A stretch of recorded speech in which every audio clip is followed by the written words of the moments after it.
Friends Telugu Titans team అయితే తమ 16వ match అయితే యూపీ యోద్ధాస్తోనైతే ఆడబోతుంది ఫ్రెండ్స్. ఈ మ్యాచ్ గురించి ఫుల్ డీటెయిల్స్గా మాట్లాడుకోబోతున్నాం. నిజంగా ఈ వీడియో చాలా ఇంట్రెస్టింగ్గా ఉంటుంది కాబట్టి ముఖ్యంగా pro kabaddi season 11 fantastic updates కోసం ఇప్పుడు మన ఛానల్ని సబ్స్క్రైబ్ చేసుకొని పక్కన వచ్చే బిల్ బటన్ ఆన్లో పెట్టుకోండి. ఇంకెవరు లైక్ చేయకపోతే లైక్ చేయండి ఫ్రెండ్స్. వీళ్ళతో మనం ఒకసారి ఆడినప్పుడు అయితే జస్ట్ మ్యాచ్ చేజారిపోవడం అయితే జరిగింది ఫ్రెండ్స్.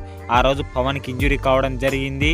మళ్ళీ ఇదే మ్యాచ్కి అయితే పవన్ అందుబాటులోకి వస్తున్నాడని అయితే సమాచారం ఫ్రెండ్స్. ఈ మ్యాచ్ లో మన వాళ్ళు ఎటు చేసైనా గెలవాలి, ఎందుకంటే ఆల్రెడీ మన మీద వాళ్ళు ఒకసారి గెలిచారు కాబట్టి ఇప్పుడైతే రివెంజ్ ప్లాన్ గట్టిగా చేసుకొని రావాలి మన వాళ్ళు. మరి ఈ మ్యాచ్ లో ఎవరు గెలుస్తుందని మీరు అనుకుంటున్నారో కామెంట్ చేయండి. నాకు తెలిసి అయితే యూపీ యోద్ధాస్ని ఆపాలంటే మాత్రం భవానీ రాజ్, అలాగే డిఫెన్స్ లో ఇటేషన్ ఆపితే మాత్రం మన తెలుగు టైటన్స్ టీం అయితే పక్కాగా గెలుస్తుంది. నాకు తెలిసి పవన్ వస్తున్నాడు కాబట్టి మన మీద అంత ఫెజర్ ఉండదు. విజయ్ మాలిక్ మళ్ళీ ఈ మ్యాచ్ గెలిపిస్తాడని అయితే కోరుకుందాం ఫ్రెండ్స్. నాకెందుకో ఈ మ్యాచ్లో తెలుగు టైటన్స్ టీమే గెలుస్తుంది అనిపిస్తుంది.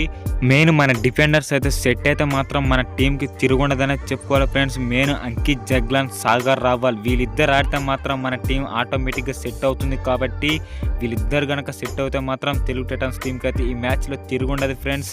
అలాగే వాళ్ళ డిఫెన్స్ కూడా ఎక్సలెంట్గా ఉంది. అటు సుమిత్ ఇటు ఇటేష్ ఎక్సలెంట్గా ఆడుతున్నారు ఫ్రెండ్స్. వీళ్ళిద్దరిని కూడా చెక్ చేసుకుంటే మన రైడింగ్ అయితే సూపర్గా ఉంది. కాబట్టి మన వాళ్ళైతే ఈ మ్యాచ్లో గెలవచ్చు ఫ్రెండ్స్.